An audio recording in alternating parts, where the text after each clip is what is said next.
We are back, and it is your turn to throw your hat in the ring. We've read your emails and listened to the voicemail. Time for you to play with the panel.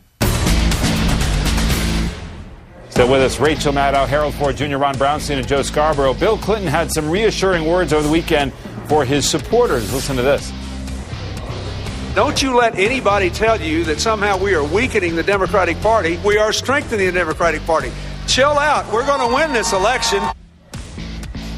So, what did you think? Starting with Rachel in Illinois, Bill should chill. The quotes coming from him lately are far more nagging or embarrassing than anything coming from the heavily criticized Michelle Obama.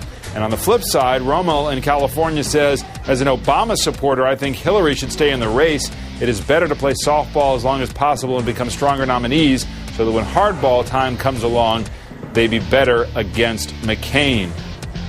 And we'll get to John McCain's point in just a minute. But, Harold, one of the things that I do think is interesting here, which is the level of distraction that Bill Clinton has played to a lot of people who are watching this race in the Democratic Party.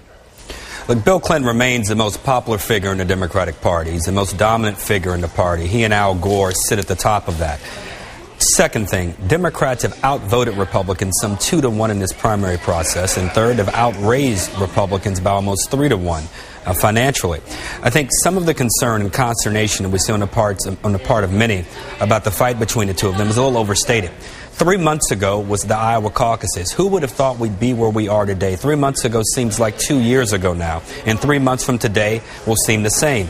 Both of these candidates need to continue to mature. One will emerge as a nominee. And when that happens, John McCain or Clinton, John McCain or Obama will be off to the races, and the country will have a very serious, different, and frankly, interesting discussion. And I think a pretty stark contrast between the two of them. So I'm not as worried as some are. Let's talk about McCain for just a second.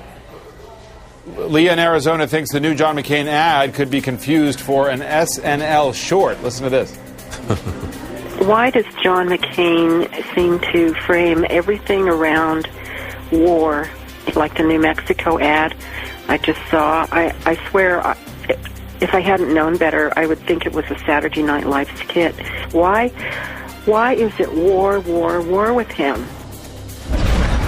What is interesting, Ron Brownstein, is you got to know that McCain is going to try to own this issue for the rest of the campaign. But does he pivot at some point and really try to own something else in his political identity? Well, you know, the definition of national security and what it takes to safeguard national security in America is a lot different after the Iraq War than before. I mean, John McCain, clearly by experience and by having worked on these issues, has a big advantage starting off the campaign over both Democrats in the polls. On the other hand, to the extent Democrats can argue that he offers simply an extension of a direction, particularly on Iraq, that most Americans still oppose, it becomes a much more freighted issue for him. So it's clearly not as simple as it would have been in an earlier period, and there will be reactions like those of your caller there, who basically say he is offering a kind of an open-ended commitment to this war at a time when most Americans are still uneasy with that concept. All right, reading the news of the Clinton campaign's financial woes, Chris in Maryland projects a sharp dip in the candidate's electoral stock price. Listen to this. With the financial woes and the mismanagement of Hillary Clinton's campaign, why should we voter feel confident in her running our country if she can't even manage her campaign? Joe Scarborough, this comes up a lot, though. The question of the biggest thing that these candidates have run is their campaign. Are voters looking at that, looking at money problems, how they run the campaign generally, and extrapolating that about how they lead? No, they look at it whether they win or not. And you can look at Hillary Clinton, who had some financial problems after Super Tuesday. We found out she had to loan herself $5 million. That was supposed to be very bad news. You had the Dunkin' Donuts scandal, how much money they were spending on Dunkin' Donuts and catering, and guess what she did? She won Texas and Ohio, at least in the popular vote. So no, at the end of the day, people do concern themselves only with the results from elections. I will say this, though.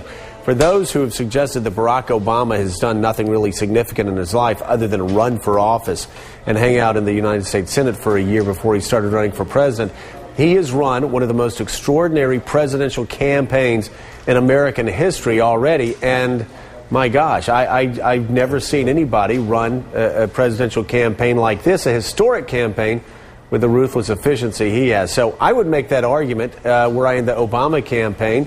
They haven't done that, which suggests they're a lot smarter than I am and this caller. Because obviously the voters don't care about that. And David, if you recall, a year ago, John McCain spent $23 of the $25 million that he had raised and was doggone near out of money. So I know Senator McCain would hope that's not the barometer, as Joe just said very well. The real fiscal responsible candidate in terms of raising and spending money and not carrying any debt, of course, is Ron Paul, who raised more money in the fourth quarter of 2007 than any other Republican candidate, has no debt, is running an incredibly ship-shape campaign, even though he's kind of out of it now. I don't think those are the grounds on which voters make their decision. That's your bumper sticker. No debt, no delegates. It's very good. You can play with our panel every weeknight right here on MSNBC and get ideas for bumper stickers just like that. Email us, race08@msnbc.com. The phone number 212-790-2299. Thanks for all of it.